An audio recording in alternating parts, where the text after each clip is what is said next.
Guys প্রতিদিন সন্ধ্যা হইলে একটা প্যারা থাকে, বাচ্চারে কি দিব, কি খাওয়াবো, কি খাওয়ায় পড়তে বসাবো, এরকম একটা প্যারা। তো আজকে এই যে পায়েস রান্না করলাম, পায়েস খাওয়াইলাম বাচ্চারা, আমিও খাইলাম। আজকে আপনাদেরকে দেখাবো পায়েস রান্নার রেসিপি। তার আগে একটা কথা বলি, সবার নাকি বৃষ্টি পড়লে মনে করেন রোমান্টিক মুড আসে, কিন্তু আমার বৃষ্টি পড়লে কিছু খাইতে ইচ্ছা করে। এটা আমার মতো কার কার এরকম আছে, এরকম বদ অভ্যাস যাদের আছে কমেন্টে জানাবেন। তো চলে গেলাম আমার নিউ ব্লগ ভিডিও। আসসালামু আলাইকুম, সবাই কেমন আছেন? চলে আসলাম পায়েস রান্নাতে। এই যে এই চালগুলা দেখতেছেন, এগুলা এই যে পোলাওর চাল, ভাঙ্গা চালটা, ওই চালটা আমি আইনা রাখি বাসায়, এই যে মাঝে মধ্যে পায়েস রান্না করে খাওয়ার জন্য। তো ওই চালটা দিয়ে পায়েস রান্না করব। তো চালটা নিয়ে নিলাম, তারপর ধুয়ে নিব। এখন এর ভিতরে এখানে এই যে দুধ বসাই দিয়েছি 2 লিটার। দুধটা গরম হইতে থাক, এখান দিয়ে আমি চালটা ধুয়ে নিব। চালটা বেশি ধোয়া লাগে না, আর অল্প চালই দিছি। চালটা ধুয়ে পরিষ্কার করে এখন এই যে দুধের ভিতরে দিয়ে দিছি। এই যে দেখেন, এখন দিয়ে দিব তার ভিতরে 2-3টা তেজপাতা, তারপর দিয়ে দিব কিছু এলাচের গুঁড়া। আস্তা এলাচ আমার কাছে ছিল না, তাই গুঁড়াটাই দিছি। আবার অনেকে মনে করবেন না এটা ময়লা দিছি, এলাচের গুঁড়া একটু ভালো ফ্লেভার আসার জন্য। তারপর দিয়ে দেব 2-3টা দারচিনি। সবকিছু দিয়ে এই যে করতে থাকবো, ইচ্ছা মতো লাড়ালাড়ি করতে থাকবো, কারণ না লাড়লে নিচে হয়তো লাইগা যাওয়ার সম্ভাবনা থাকে, পোড়া লাগার সম্ভাবনা থাকে। আপনারা আমার মতো বসে থাকবেন না, লাইগা থাকবেন।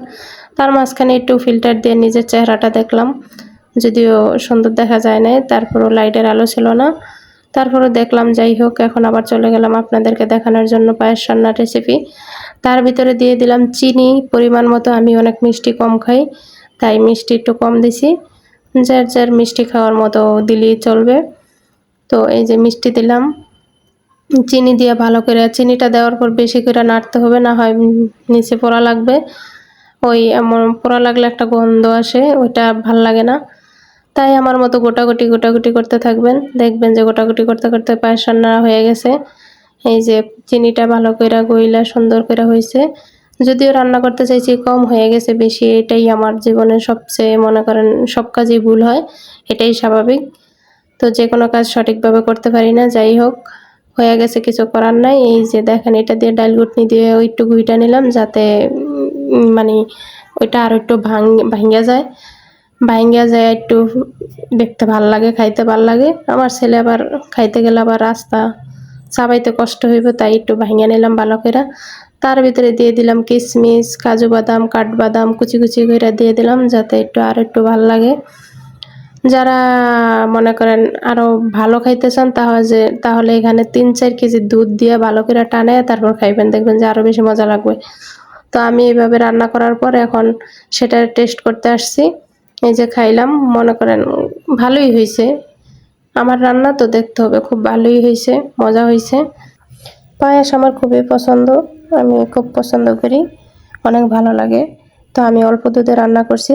যারা আরও ভালোভাবে খাইতে চান তারা আরও বেশি দুধ দিয়ে দুধটারে টানে আরও ভালোভাবে রান্না করবেন, দেখবেন আরও টেস্ট মুখে লেগে থাকার মতো মজা লাগবে। যাই হোক, সবাই ভালো থাকবেন। আল্লাহ হাফেজ, টাটা। আজকের ভিডিও এই পর্যন্তই।